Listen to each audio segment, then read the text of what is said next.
শ্ৰদ্ধাৰ গুৰু ভাই ভনী দাদা বাইদেউ হ'ব। গুৰুদেৱ দামোদৰৰ ধৰ্মত বেদ আদি শাস্ত্ৰ বিষয়ত ইতিমধ্যে আমি 5টা খণ্ড প্ৰকাশ কৰিছোঁ। আজি 6 নম্বৰ খণ্ডটিলৈ আগবাঢ়িছোঁ।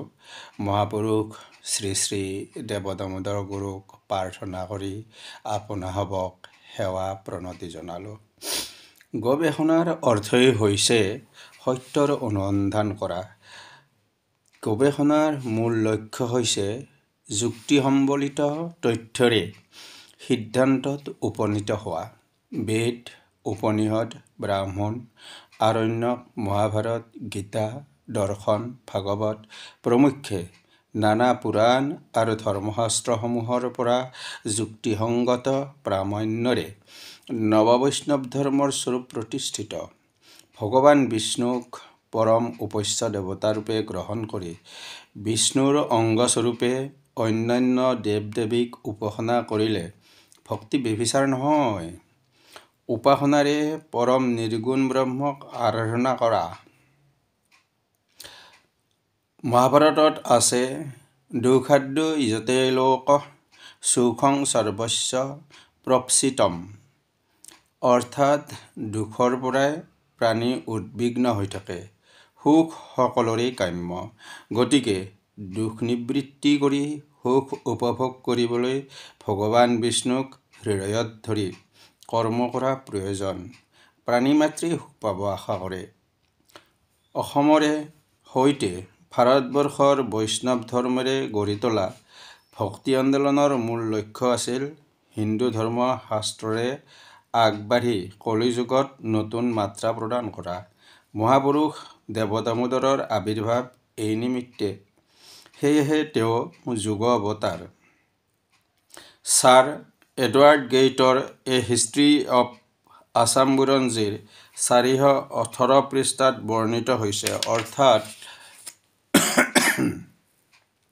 1584 খ্ৰীষ্টাব্দৰ পৰা 1622 খ্ৰীষ্টাব্দলৈ কোচ ৰজা লক্ষ্মীনাৰায়ণৰ ৰাজত্বকালৰ তত্ত্ব, যি মহাপুৰুষ শ্ৰী শ্ৰী দেৱ দামোদৰৰ দৰ্শন সম্বলিত সকলো শাস্ত্ৰ অধ্যয়নৰ সাৰ আৰু অনুসন্ধানমূলক চিন্তনৰ ফল। সেয়া হ'ল নমস্কাৰ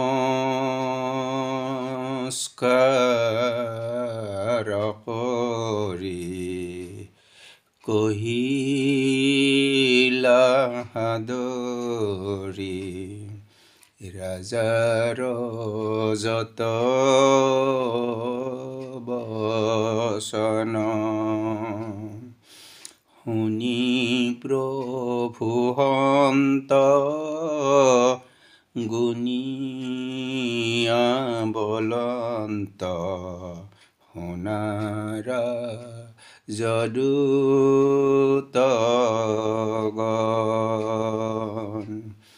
বলি বুলি যত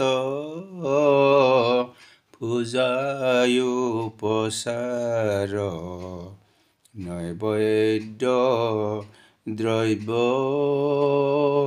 হৱন, ধূপ দীপ গন্ধ তাম্বূল চন্দন, এহিছে দ্ৰব্য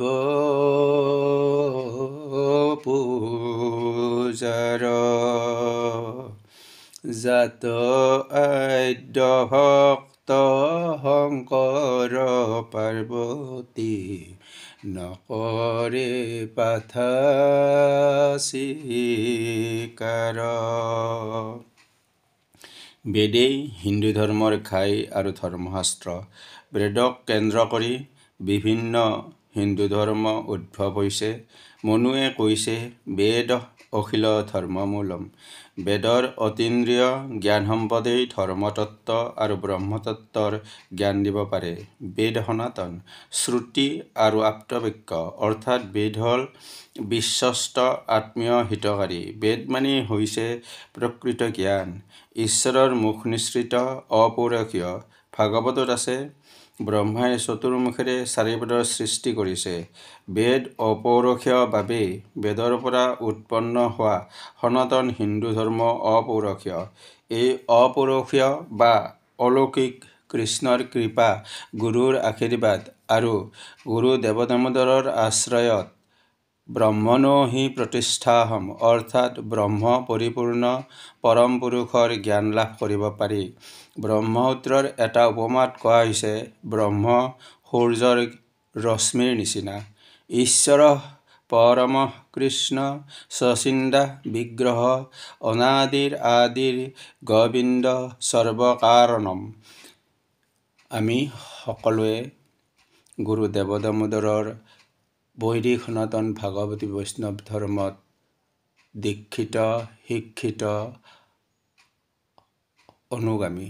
গতিকে আমি এখন মঞ্চত একেলগে সমবেত হোৱা আমাৰ বাবে এইটো শাস্ত্ৰসন্মত, যিহেতু গুৰু এজন, শিক্ষা দীক্ষা যিহেতু এক। খণ্ড 6 সমাপ্ত। অনন্ত কুমাৰ শৰ্মা, নমস্কাৰ।